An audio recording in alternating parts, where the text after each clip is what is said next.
Hey Podade, in gamme la galoche. Salut, c'est Jeanne et bienvenue dans ce troisième épisode des reviews du Mélo. Cette semaine nous étions donc à Vacreux et il y avait vraiment du lourd. Donc on commence sans plus attendre avec la première chanson, Robin Bengtsson et son titre I Can't Go On. Alors Robin Bengtsson revient de l'an dernier. Il était avec son harmonica et un pied de micro et il nous chantait Constellation Prize.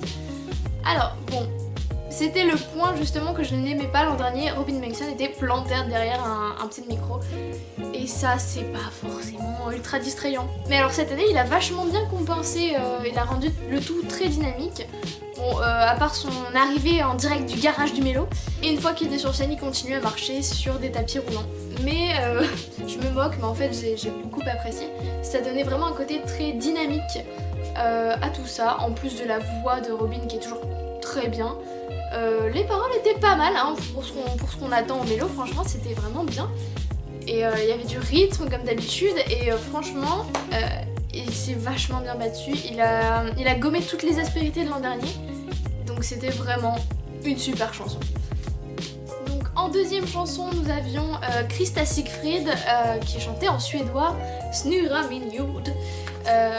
Je ne sais pas trop ce que ça veut dire, donc je m'aventurerai pas dans le terrain de la traduction aujourd'hui. Krista donc qui avait représenté la Finlande et avait donné sur scène un baiser très controversé à une de ses choristes ou danseuses, je me souviens plus. Donc là elle est revenue au Mélo. Elle l'avait déjà fait une fois, ça n'avait pas du tout marché et donc là elle est revenue. C'était beaucoup mieux à mon goût. J'ai vraiment pas aimé sa première chanson en suédois. Mais là vraiment elle s'est améliorée, elle a tout donné hein, je trouve quand même sur scène. Bon c'était une chorégraphie un peu capillaire mais c'était pas mal. Il y avait juste un moment, et alors je pense que ceux qui ont regardé se souviendront très bien, il y avait juste un moment où vraiment l'effet visuel était à vomir. Mais vraiment, mais je déconne pas, vraiment j'ai détourné le regard. C'est horrible, je suis sûre que si ça passait à l'Eurovision, il y aurait une crise d'épilepsie généralisée en Europe. Alors à part ça, la chanson était bien. Bon, les paroles du coup j'ai pas compris, désolée. Rythme, bien, elle a dansé et tout. Bon, les coups de cheveux, ça va, merci. Non, bah c'était bien, mais c'était pas exceptionnel. Je pense que je sais pas pourquoi, hein, j'adore le suédois, mais Krista Siegfried, je la préfère quand elle chante en anglais. Ce qui est assez rare chez moi, hein. En général, les gens qui chantent en suédois, j'adore qu'ils chantent en suédois. Mais je préfère qu'elle chante en anglais. C'est comme ça.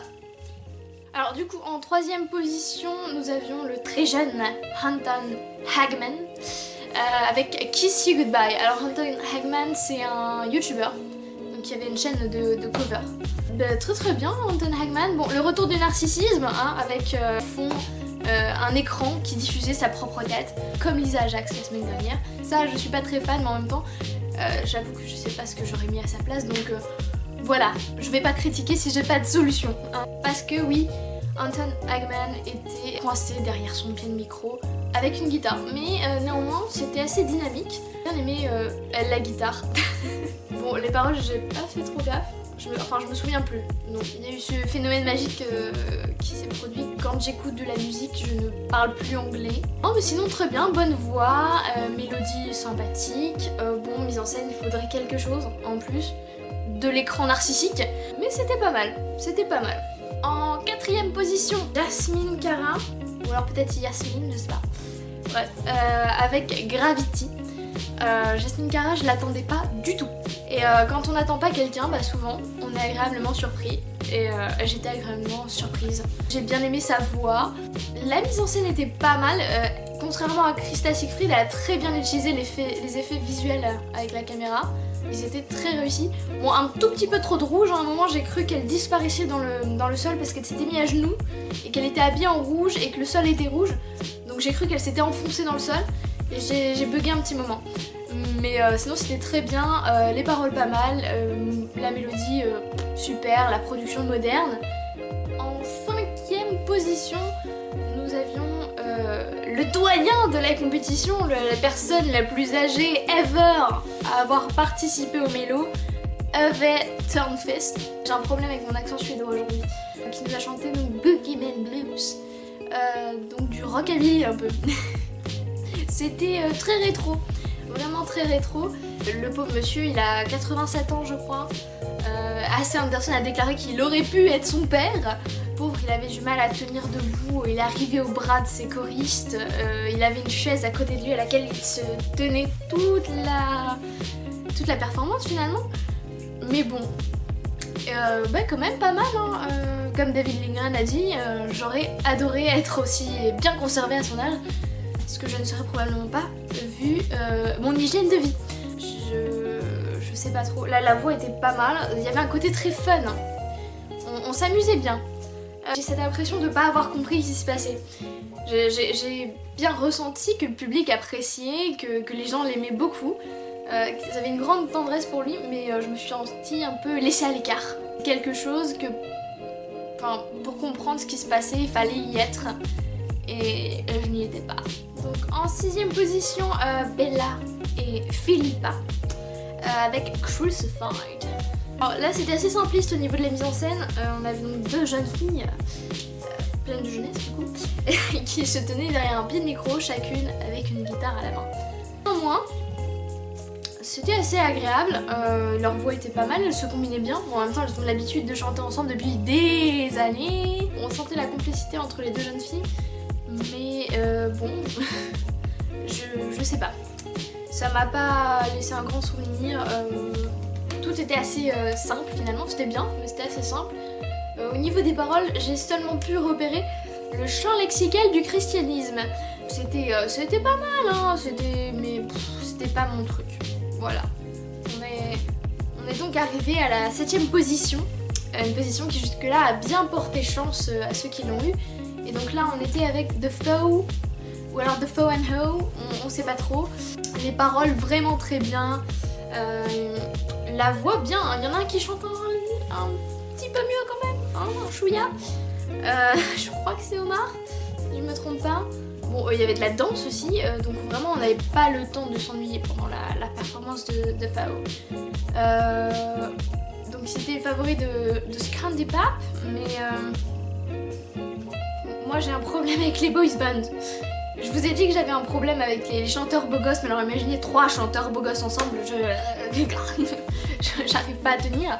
Mais objectivement c'était bien. J'espère qu'ils gagneront pas, mais objectivement c'était bien.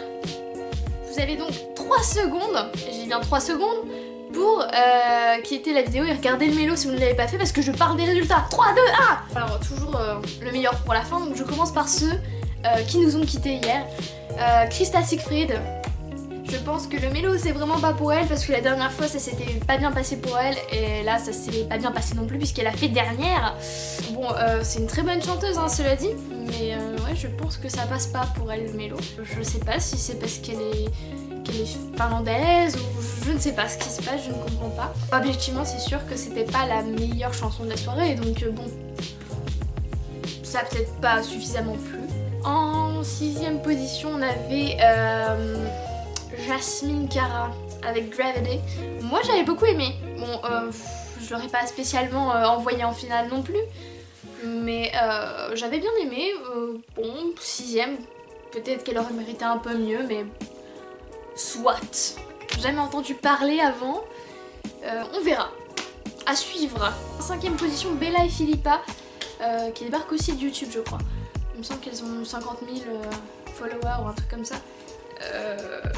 Moi c'est pas mon truc, c'était assez américain je trouvais, mais américain genre de la country mais pas vraiment de la country, parce que bon tu les voyais pas avec leurs bottes de cowboy, mais ouais c'est pas mon style, donc bon c'est peut-être un peu dur. 5ème position, 4 qui continuent l'aventure, donc elles ont eu la pire place finalement, la place de celui qui est passé à ça de continuer. Ceux qui partent en seconde chance, on avait donc Anton Hagman. Il manque peut-être un petit quelque chose pour que ce soit le genre de chanson qu'on envoie direct en finale. Peut-être qu'il ira en finale, ça dépendra de la popularité ou de la qualité de son adversaire. Également en seconde chance, à ma très grande surprise, parce que j'ai tendance à facilement croire le site Scandi Pop, The Foe, qui vont en seconde chance, ils ne vont pas directement en finale. Bon après ça ne veut rien dire. Les candidats qui n'ont pas réussi à se qualifier dans leur demi-finale et qui ont réussi à gagner le mélo en passant par la seconde chance. Donc peut-être qu'ils vont quand même gagner. Grosse surprise, en finale, nous retrouvons donc Ove Thornfist qui a fait soit deuxième, soit premier, on ne sait pas.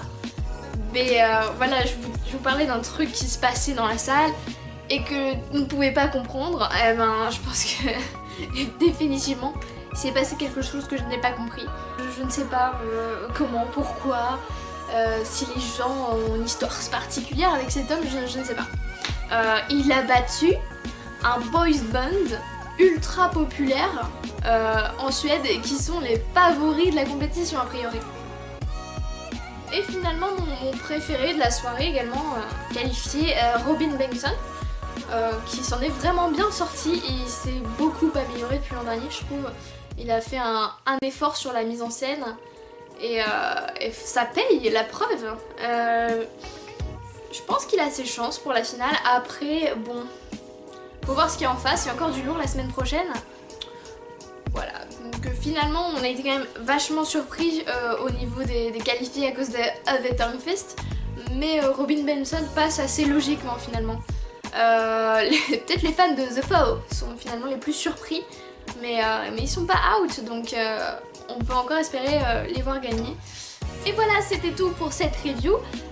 N'hésitez pas à me laisser un commentaire, ou à vous abonner, ou à regarder une ancienne vidéo. On se retrouve la semaine prochaine pour la dernière demi-finale dans une ville dont je ne prononcerai pas le nom. Je vais m'entraîner une petite semaine et je la prononcerai la semaine prochaine.